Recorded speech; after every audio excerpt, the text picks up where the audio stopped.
So my name is Roman Shliaktin, and I will be presenting you lecture which I called morning lecture. Yes, named Byzantium Lost and Found: Representation of the Byzantine Empire in the Russian popular culture and the problems of the historical perception in the 21st century, the very heading of which hints that actually the problems with perception are not only with Russia, and not only limited to Russia. So first a bit about myself. I'm originally, as you can guess, from Moscow, Russia, and I'm Byzantinist. So I do Byzantine studies. I study Middle Byzantine period. I study 12th century, the epoch of Crusades, and I write my dissertation on the image of the Seljuk Turks in Byzantine rhetoric. So I see how the Byzantines really perceived the newcomers or migrants, or how you call them, some migrants, some newcomers, who took half of their empire and later lived with them next on their border to the very end of Byzantium in 1453. And this year I'm in Dumbarton Oaks on a junior fellowship finishing my dissertation, and this gives me a wonderful chance to thank Dumbarton Oaks and St. Andrew Psarev and thank everybody in this wonderful place for inviting me here to speak with you about Byzantium Lost and Found. So, first thing, which is rather introductive part of the session of my lecture, is about Byzantium in the 21st century. We will firstly speak about the current problems in the Byzantine studies and have like very general introductions. But I want to say in the beginning that I hate introductions where I sit and read you the list of the dates or show you a couple of maps, a picture of St. Sophia. I'm sure, guys, that you can find it on Wikipedia on your own. What I really want to do today is to focus on some places and some things, some gaps actually in the present study, and to ask some questions which you might be interested probably to think in yourself, maybe to future to participate in solving it. And we begin with today with one very simple question. What is Byzantium? Byzantium as a name is not, strange enough, Byzantine. It's not the name of the state, but the name of the ancient city that stayed once on the shores of the Bosporus, which separate Asia and Europe, and where modern Istanbul presently stands. Actually, the very name Byzantium was used first by Western, meaning Western European, primarily English and German scholars, to make a distinction between Greek Empire and Roman Empire. We will speak in some minutes why they made this distinction and why this was important, especially for 18th and 19th century European agenda. But as Avril Cameron, whose book I start to circulate around, from Princeton noted, Byzantium itself is a derogatory coinage of the early modern period. And if you see somebody or something mentioning Byzantium too often, as a term, underlining, highlighting Byzantium, in a bad sense, then you can get some idea where it comes from. Well, the problem is how to call it actually. Because original name of the state is the Empire of the Romans, or the Roman Empire. Again, these people who lived for 1,000 years, whose state lived for 1,000 years in a changing form, they considered themselves not Greeks, not Romaioi, as sometimes the Old English transcription made it, but they considered themselves Romans. Strangely enough, they consider themselves Romans and use themselves in Greek, Romaios, and they were ruled by the institution, or by the person impersonating the institution, Emperor of the Romans, which was Basileus Romaeus. The only trouble with it is the Basileus actual translation. The first meaning is king. So it was king of the Romans, and not the emperor of the Romans, but the standard translation, and the standard translation, the crucial importance here, translated as the emperor. The main city of the empire is New Rome, Constantinople, or simply the city. I can say that it's complete analog of the DC, but very much of the same idea of shortening the lengthy name into something shortened. So if in Byzantine sources you meet the ruling one, it's feminine, most probably it will be about Constantinople. And the same about Nea Roma. If some Byzantine prayer says about New Rome, it's again Constantinople here. And now You can see this wonderful picture. I will show you later the source. You can navigate it yourself. It's a wonderful project named Constantinople 12,000, actually unofficially supervised by Albrecht Berger in Germany. So there is a group of digital scholars and digital humanities who united their forces to reconstruct some of the key buildings of the real Byzantine Constantinople, how it supposedly looked like in 12,000. Of course, it's hard, as you can imagine, we cannot reconstruct every single building. But even this picture gives you an idea how the digital humanities can actually turn and change our knowledge about Byzantium and our ability to speak about Byzantium, not only to the scholars, but to the wider audience. I don't know, to make it during the presentation in the church, for example. It really shows you what you can make now out of many data gathered by the generations of scholars who didn't have computer at their hand. And now you can do this. Of course, it's not without faults and mistakes, but still, you just can imagine that this city for 1,000 years was quite a capital of quite a country. And this leads us to the next question. So the first group of questions, how to name it. Should we name it the Empire of the Romans? Should we still use the old term Byzantium, which is old world, or should we invent something new, the Eastern Roman Empire, and make it standard reading, put it in Chicago Manual of Style, for example, so that everybody all around the United States and even people in Oxford should start copying it? We don't know, but another group of questions is question of time. When did Byzantium begin? Was it 5th century? Was it 6th century? Was it Justinian? And I don't know, some years ago, we could easily say, there was a certain date for which we say that here ends Roman Empire and here begins Byzantium. The only trouble with it is that now we have a whole field of study about, I hope you know about it, late antiquity it's called, created by Peter Brown and his wonderful group of students who say that, wait, we have a separate period of time, separate era, which encompasses so-called late Roman Empire, and early Byzantine times. It's a separate period with separate paradigm of thought, as Foucault would put it, and different epistemology, etc., etc. So should we include late antiquity, let's say up to Emperor Heraclius, to Byzantium or not? How the empire evolved during the time, and how should we really structure this supposedly Byzantine 1,000 years? How we should work with it? And another very important question, we will speak about it many times today. Who invented the periods which we use? Why Middle Byzantine period is so middle, as one of my friends in Leeds put it.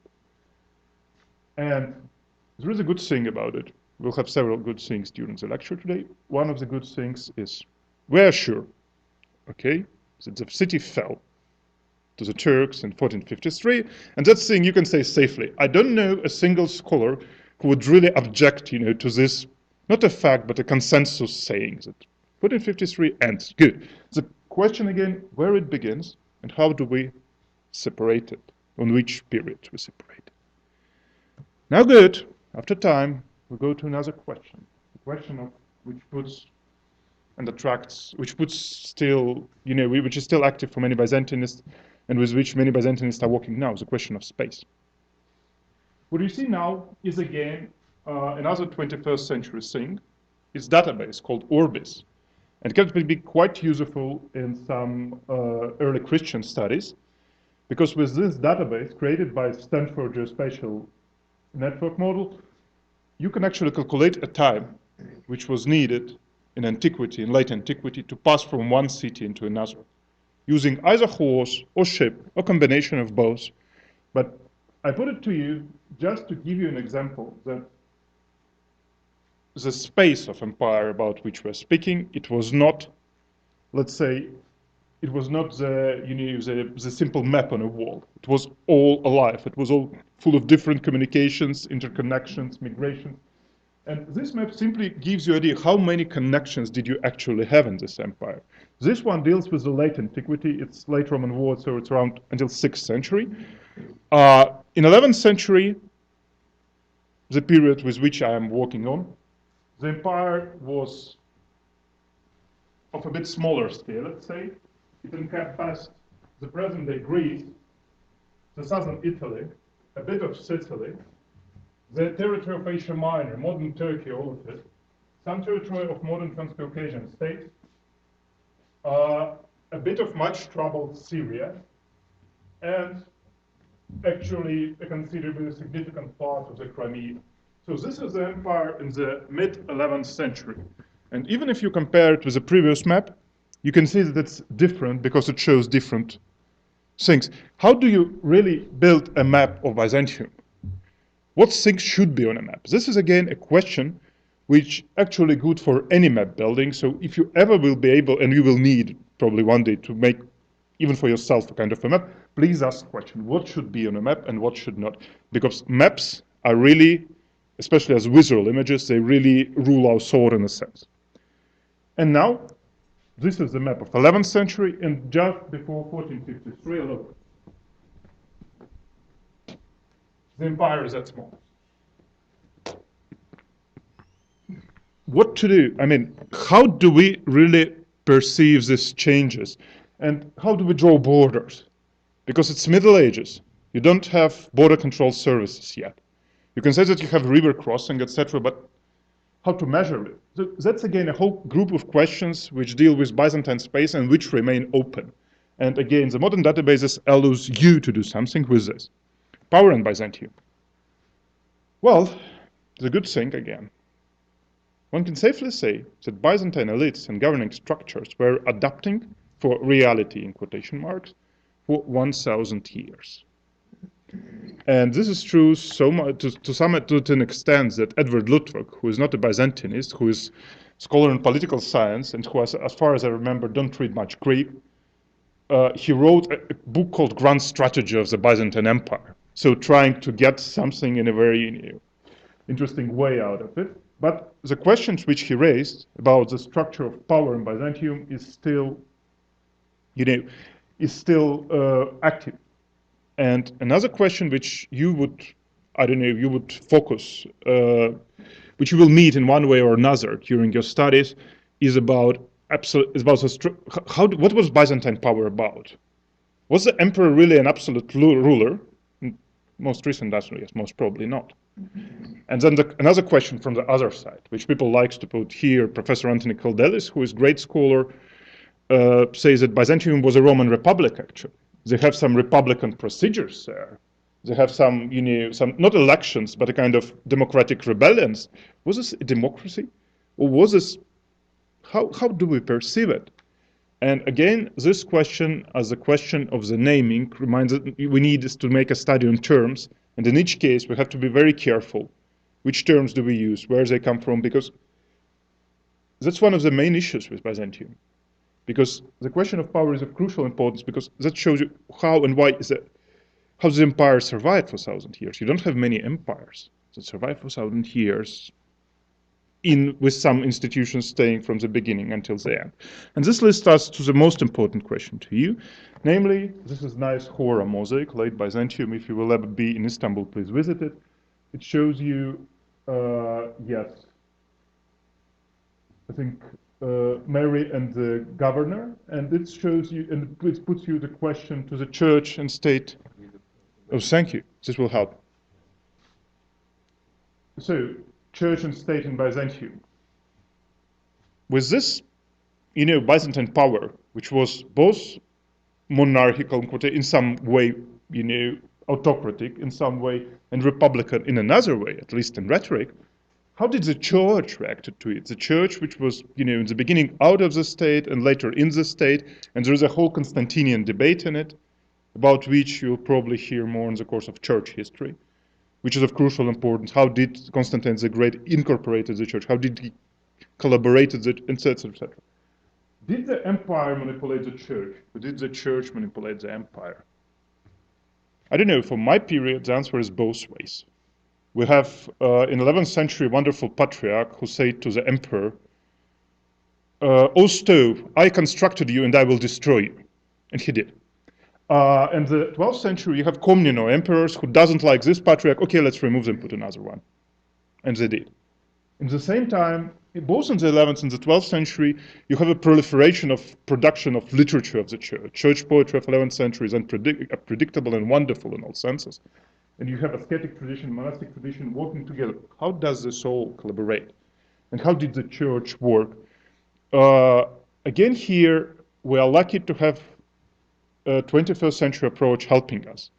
For example, now, just recently, Claudia Rapp, a great scholar from Vienna, Austria, who taught at UCLA, and I think related from Oxford, she started a project which will study which will study all the surviving little prayer books of Byzantium, which Byzantine priests took an altar for a reading. So there were private persons ordering, special prayers to be read on the altar. They even paid for these prayers to be written, which was a costly thing in Byzantium. And Byzantine priests, through ages, they took them to the altar and read them. And we have several books of this surviving. So the project of Professor Rapp will demonstrate, probably, hopefully, will reveal some connections between the prayers and the practical life of people. What they ordered to pray for. How does the prayers were structured in a book, and who compiled it? And do we have any special issues which were of debate in some region? For example, for Asia Minor, which is of my interest, I was thinking that there would be in this, little books, there would be prayers against, infidels, against coming of the Turks or something. But strangely enough, Professor Rapp told me that the main problem on the Byzantine border between Byzantium and Islam was eating together. Because Byzantine laws very strictly in the 12th century, I read it myself, like the Synod said that you shouldn't eat with Armenian, Syrian, and other infidel. The problem is that if you live on the border region, you will inevitably, if you deal in trade, you have to do it out of sake of politeness. And so there were special prayers which would ask forgiveness for, eating together with this. I mean, it all sounds fun to us and like a joke, but in effect, you can see how the modern, study on this little prayer book survived, and nobody previously studied them in full corpus. It shows you how the life was, how the church functioned, and how the church functioned in society. And this is the thing which is, I think, of crucial importance for you to understand. Now, 21st century new technologies. I just told you about the project of Claudia Rapp. There are other projects, one of them which might be of great use to you because there are some things which are out of subscription, so you can use them for free. Thesaurus Lingua Greca. Stephanos TLG UCI Edu. It's a huge thing that includes most of the known Byzantine texts in Greek, so you need to have some basic Greek to read it through. But the wonderful thing is that now they made it all hyperlinked. So if you click on a word in Thesaurus Lingua Greca, it will show you the original word, and you will be able to look at it into English dictionary. This is, I think, a subscription thing. I don't know, subscription is $400 for 4 years. I mean, not that deadly expensive. So if you work with Byzantine text, that's a thing without which you shouldn't start. Orbis, I told you, allows you to calculate time to travel in late antiquity. And not only in late antiquity, but in the time of apostles, I think mostly it worked. So if you need to know, I don't know, when Paul was traveling, in the region of Rome from here to there, and we have all the toponyms, wonderful toponyms there. And how many times it took him to travel? So there you go to Orbis. And another thing, digitalization of manuscripts and visual materials, Dumbert Noakes Visual Archives. Until I got to the place, I wasn't thinking that they really digitalize this much. But they have wonderful collection. Go by this site later after the lecture and check, because they have churches in Serbia, churches in Montenegro, churches in northern Greece, where we could hardly get by ourselves, all made of photo, all the mosaics, with some descriptions, with some information. And there are some archaeology reports. There are Saint Sophia in all possible versions. So if you need a good picture, I think you could go there. I mean, to use it, especially in the public presentation, you might ask the permission, but the people there are good enough and are happy to share, actually. So that's the new technologies which allows you to study Byzantium. Now, we come to a more, let's say, not sad, but interesting part of my talk, namely on the formation of the image and what to do with it. How did the image of Byzantium function in the history and in the discourse? And there is a wonderful passage about it in Averell Cameron's book. As I said in the very beginning, the very name suggests a very derogatory term. And there is a long history of problematic relation to Byzantium, especially in the Western discourse. Byzantium had several very serious problems with crusaders in the 12th century, and some of the crusader states and some of the Western kingdoms, especially Kingdom of Sicily, launched something which you can call a propaganda campaign against Byzantium. I'm not trying to present you a plot theory here. I'm just saying that, objectively, not objectively, but in some way, we know that in 12th century there were forces who didn't like Byzantium much and depicted it in a negative way. And because many of our historiography comes from the Latin tradition, this little thing is about Byzantium being something strange, state of the Greeks, not the state of the Romans. And because of the big competition between the Holy Roman Empire and the Byzantine Empire in the Middle Ages, we have problems with the image and some negative things and negative connotations of Byzantium present already in the Middle Ages. At the same time, you should take into account that because especially in the later part of the Byzantine Thousand, Byzantium contacted much with different group of Western people. Byzantium had had so many positive connotations, like, rich country, good place to be, good place to go there for service, especially the 12th century. And these connotations, they also work here. But strangely enough, all this Middle Ages, image of Byzantium is very much distant from us, because our image and image of Byzantium in the present day Russia, they are based, interestingly, on a very much same base. And one of the key bases is this nice gentleman, Edward Gibbon. Wonderful person. He wrote a fascinating book about the story of the Empire, multi-volumes. And what is wonderful in it, it's its style. It's still highbrow English rhetoric, but in the same time, it's readable. And people read it to our age. I mean, some quotes from it. So it became so influential that this man who lived, as you can guess, quite a long time ago, he still, he still is over us. He still is on us, in a sense. And I just summarized his points here for you. He made the separation between Greek and Roman, which I used from the very beginning to show you how it works. He introduced the concept of 8 centuries of Byzantine decline. That's a formula from Averell Cameron, which I liked very much. And what is more important, he compressed it. So he put out the history of Byzantium, rejecting it from his Roman. That's not total Romanism. We don't need it much, actually. And this was a thing which proved to be of crucial importance. Well, I still like his face, I would say. Orientalizing Western scholars of 19th century. Western here is in quotation marks, meaning the scholars in Western Europe primarily, and in United Kingdom, the present territory of the United Kingdom, and France, and in Germany. There is a topos, or passing phrase like commonplace of Byzantine bureaucracy.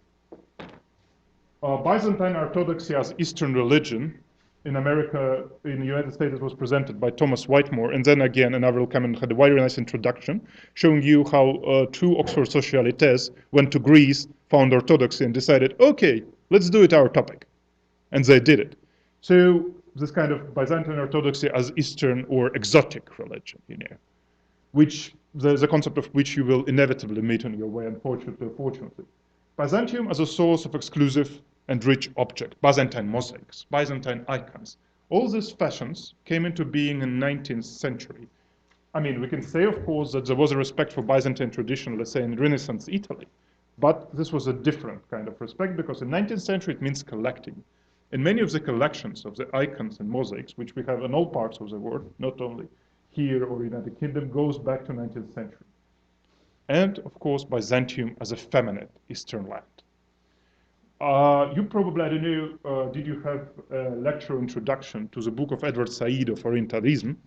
But despite the fact that the reading of this book can be problematic, you should still read it to see what Orientalism is and how the ruling discourse sometimes, orientalizes or puts away wrong topics and takes out another. The image of Byzantium in the 19th century was, of course, influenced by the problems of the 19th century Turkey. And then the image of the Turks come into play with all these harems, and exoticism and richness and silks, whatever not. So the scholars of the 19th century, they really didn't separate these things and they put it together sometimes using for ideological reasons. Russian poet Josip Mandelstam put it in a wonderful way. He said, 19th century had in its hand a light, a torch, and it with this torch, it put a light to past ages, and so only the parts which reflected the light. So 19th century was really, 19th century scholars in general were much interested in the things which sounded to them. In a sense, it's natural, but in their case, with this kind of objectivity present in scholarship, they tried to present that this is the only possible way to think it. So bureaucracy, orthodoxy as Eastern exotic religion, Byzantium as a source of accused object, and an effeminate Eastern land. To my mind, this wonderful shop in Budapest, by which I was passing like for 10 years, practically not every day, but some days, shows you this. Do you think? What do you think? What they sell there? Any ideas?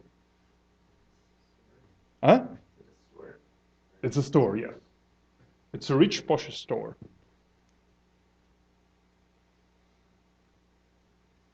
They sell their shoes.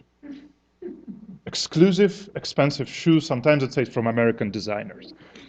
It's all what you need to know about it. But still, the very idea of selling something, prestigious, wonderful, especially sneakers. No, really, I saw them.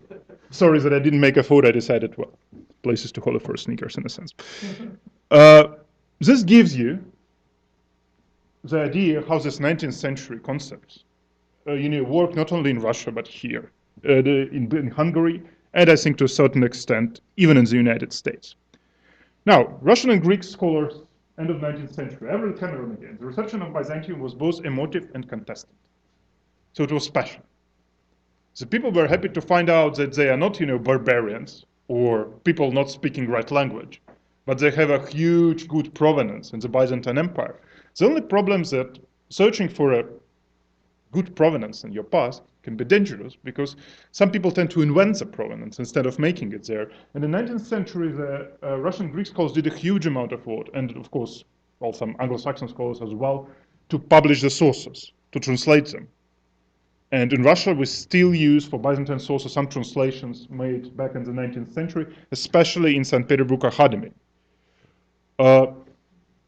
This person about whom we speak, so many people will speak tomorrow, is also a milestone here because when future patriarch studied in the academy, this was one of the best places for Byzantinists to be in old Russian Empire.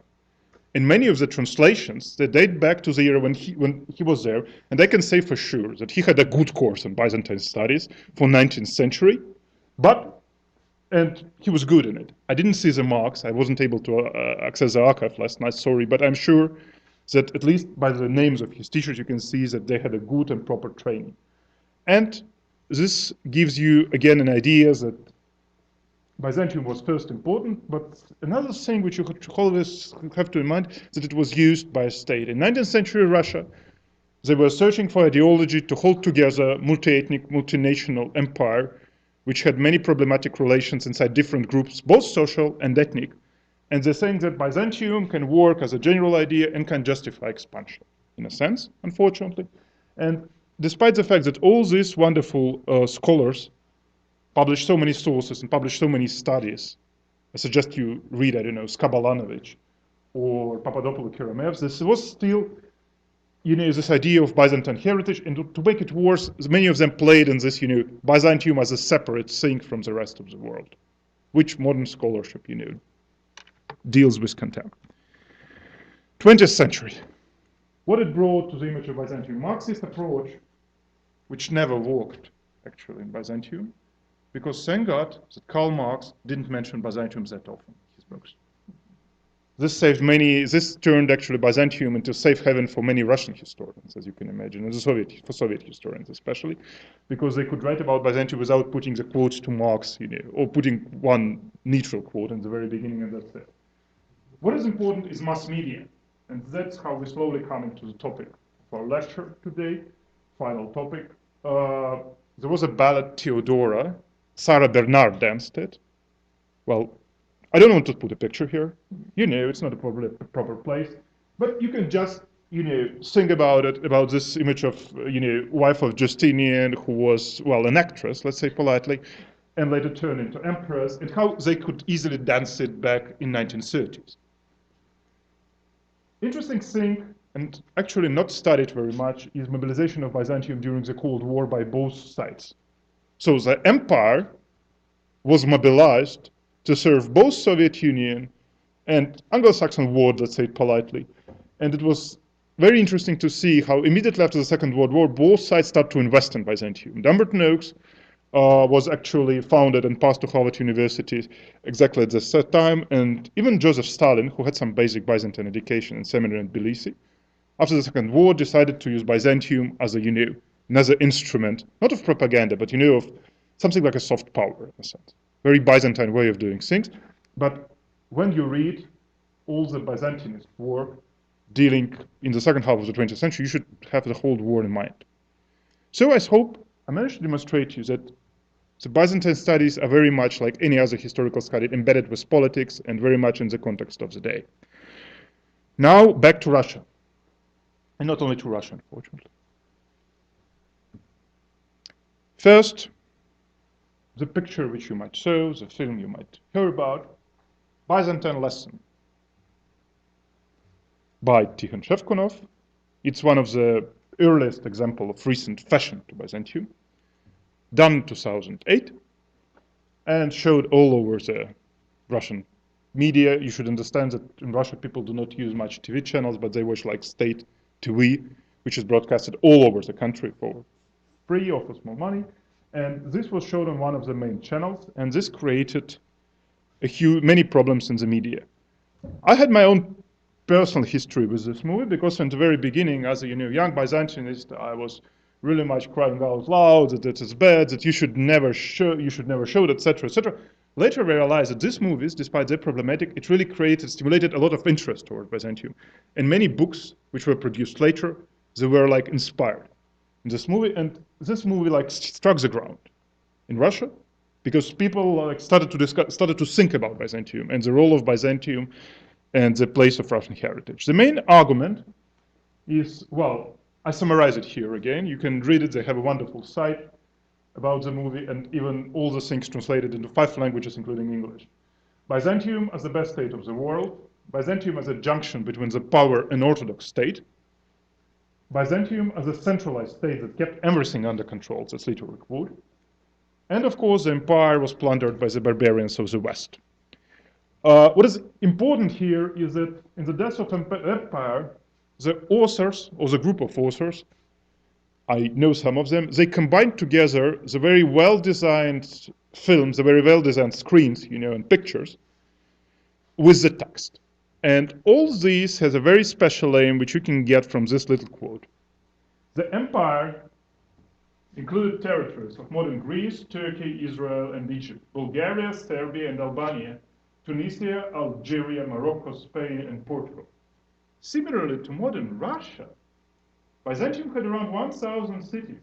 Meanwhile, I quote, it's really quote there, stupid and educated Scandinavians, the Germans, the French, and the Anglo-Saxons, they were occupied with a primitive plunder. The only thing I miss here is United States in this list of the countries. Why not United? If you have Portugal and Byzantium, you saw a map. Why not United States? Well, probably it's a kind of in the plan, but let's save it. Okay, you can of course say that it's a popular movie, and you have to explain it. And as myself, as a person who presented it, Byzantium to popular Russian audience, I know that it's problematic. But what is important for us here in the lecture is not to laugh over it, but to perceive it as a rather social phenomenon and an interesting thing to study, in the same time believing that the authors of the film probably had a good intent, to tell about Byzantium, to pass their message about good Byzantium to the world, but somehow stupid and educated Anglo-Saxons seems to occupy quite a significant place in the picture which was projected by this wonderful movie. Well, Valery Fadeev, it's my misprint this morning. Well, you can get from you can see this wonderful man. He is the editor of the Expert magazine. And following this movie, after some years, he published the article Our Choice. So Father Shevkunov's movie was done in 2008. It was discussed and rejected. And then in Russia, we have a wonderful era of so-called Medvedev rule. And then you have a different social phenomenon in Moscow, people protesting against power. And then you have 2014 come, which shows certain geopolitical changes in Russia. At that moment, Mr. Fadeev decided that it's time to remind about our choice. What I urge you to be careful always is about the word our and ours. Because this word shows you immediately that somebody consciously or unconsciously tries to manipulate the things and put you into something. We do it together. One of the latest examples was one of the articles in Russian media which said, why we bomb Syria. When I read it, I said, excuse me, am I bombing it?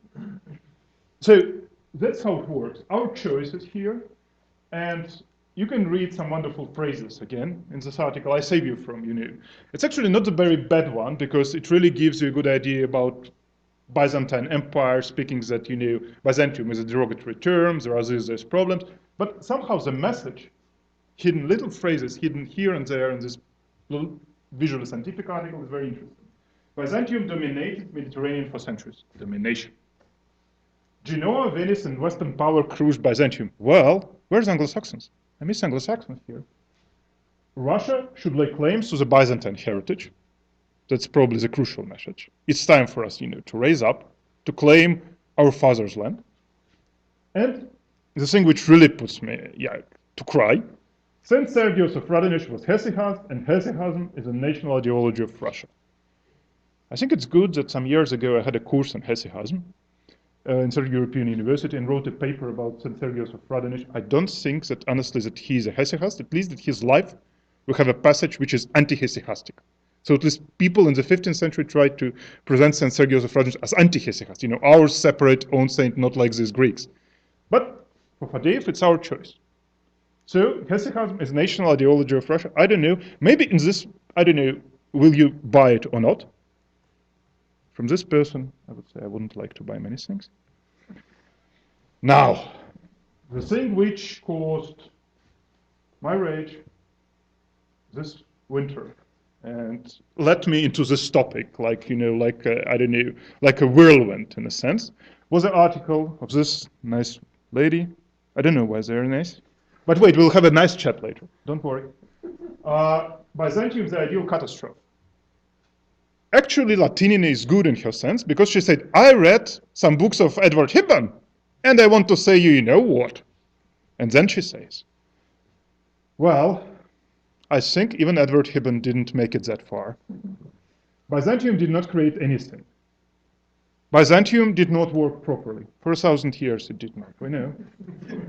Emperors and the mob lynched heretics. Well, how do you imagine? Emperor and then mob and then heretic? Who is lynching whom? Sorry. The Roman Empire disappeared. As I said in the very beginning, it's one of the things on which we can be safely on the same basis. It did indeed disappear. The question when. Bad emperors spent, that's especially, that's quite especially for you guys, spent too much money on the monasteries. They shouldn't, according to Latinina. But the good thing, again, is that she confessed that she read Edward Hibben. Well, now, that's not your neighbor, although he looks like one, and that's not a man from Colorado. That's an article, that's Ivan Veripiev, Russian producer and theater director, who presents his works mostly in Europe, and whose plays are translated, etc. The only question which I ask myself, do you really need to wear Colorado thing to be a successful director or translator or what? So he wrote another article, which is now we are coming to quite close to the reality. It's a funny thing because he wrote it in a modern Izvestia newspaper, which is not the analog of Pravda of all time on Soviet Union, but plays with it in a sense, unfortunately. And he wrote an article arguing that the state should interfere less to culture. And in this article, with very good intentions probably, he again put together many wonderful things. All cultural policy of this country, meaning Iran, is aimed at the putting of human closer to Allah. In Byzantium, it was Christ, and all the cultural process governed by the state, and all eschatology was about that. In Soviet Union, it was communism. When I read it, well, I don't start crying. I simply put it there and translated it for you. So we have an educated person, who's reading, who's obviously in the modern context, and who still thinks that, Iran is equal to Byzantium is equal to USSR. Well, here comes another hero of our play, the most important one. You will recognize his face, I believe. Luckily enough, he does not speak about Byzantium this much. One of the few quotes which I was able to find is what remarks on his underwater experience in Sevastopol. He went down on this nice ship with a Ministry of Emergency, former Minister of Emergency, and now Defense Minister, just probably in the case of emergency. You never know when you're president of Russia, will you be up on the surface or not? So, what he said there? He said that he observed some shipwreck down there on a seabed, and he called it galleon, which was of course a mistake because galleon is a Spanish and Portugal vessel and doesn't have anything with this shipwreck. But okay, presidents can make mistakes after all, and not only Vladimir Putin. So he said that this galleon dates back to 10th, 11th century. This is a key time for development of Russian statehood. Well, statehood? Really? 11th century? And the development of interrelation with Byzantium and other countries. What I like here is that very much on opposite with Fadeev, Vladimir Putin himself is saying Byzantium is different. But in the same time, Byzantium is significant. And this gives you, again, a question, what is it and how does it work here in all the discourse and all these texts? I think there are common points to which we can slowly come. We can say that there is all the people, especially in modern Russian press, not only are influenced by the 19th century scholars whom we discussed, but they discuss the role of central authority. You saw this topic passing through all the quotes. They discuss the role of the church in the state, especially this Colorado guy, he says that Byzantium was like Iran and the church played a very important role. He cannot state directly, but he says this indirectly, very much in the way of Byzantine intellectuals. And role of place on national ideology, because Fadeev and Father Tikhon, they suggest that Russia should take more from Byzantium. Well, you can see uses and misuses in Byzantium, not only Russia. Right now, our immigration system keeps families apart for years at a time. Even for folks who technically under legal immigration system should be eligible to become citizens of this country, but it's so long and so cumbersome, so Byzantine, that families end up being separated for years. Any guesses who is the speaker? We did. 2013, Barack Obama official remarks from the White House, and this is one of the few cases where the President of the United States, very much actually distancing himself from the whole story, used the word Byzantine to describe a long and troubling, cumbersome process. As I told you, the idea of Byzantine bureaucracy comes from 19th century European historians, and not only Europeans as well. So, what is similar here is that we see many different people speaking about Byzantium, but still, actually distancing themselves first and using the terms and quotes and concepts from the 19th century. Either the Byzantine riches, that's why Russia has to trade with rich Byzantium, or Byzantine bureaucracy, or Byzantine otherness, or bad Byzantium. In fact, most of them, including Barack Obama, Vladimir Putin, or whatever, they do not speak very much about Byzantium, but about their present ideas, using the term borrowed from 19th century. The thing is that how we should really connect, how we should help to move away from this paradigm, how we should connect all these wonderful databases, which I showed to you, to the audience. And that's a question, and that's the task not only for me, but for you as well. So, building the bridge to Byzantium. We have a gap between the professional community or academia-involved community, like you who will have some reading, and the general public. And the main way to bridge the gap is the books. One of the books lies there, by Cameron, Byzantine Matters. But The thing with this book is that it deals with clusters of problems, not very much introducing Byzantium. The best introduction is Judith Herrin, Byzantium, The Surprising Life of Medieval Empire, top 10 The Times list. So it's quite a good book to read. And if you need something really to check, any Byzantine term or something of your interest, you go to Oxford Dictionary of Byzantium or check Economic History of Byzantium on the Dumbert-Knox site. It's 3-volume thing, but if you want to know how Byzantine peasant lived in the times of Saint Cyril Phileotus of 12th century, you go and see peasants, 12th century, and you can use it, I don't know, maybe not in your preachings if you will be a priest, but a kind of, in your explanations, which you will have inevitably to give. So, again, the databases. They may appeal to modern audience sometimes much better than the words because they give you a possibility to work yourself. What was the road from one way to another? How did they travel? How did Byzantine text look like? Can we take Byzantine text now? Can you show us the Byzantine text? And then you go to Thesaurus, and there is an open section there of classical text, and you show, say, look, it's not how it looked in Byzantium, but at least it gives you an idea how Greek looked like, etc. And finally, digitalization of manuscripts and visual materials. Not only Dumbert-Knox with its visual archive, but many databases, because now, speaking about returning to Claudia Rapp, who will study these prayer books, all the results of your study will be published online. And there are many databases that helps you. So this thing, again, giving you, like Web 2.0, giving you a possibility for yourself to interact with some version of Byzantium reconstructed by scholars, it helps to build a bridge between Byzantium and public and avoid using word Byzantium as a derogatory or some kind of outside meaning like Vladimir Putin and wonderful president of this country did. So I think on this very point, I finish my lecture. I wish you a good sailing to Byzantium without any shipwrecks, especially with galleons. And thank you very much for your attention.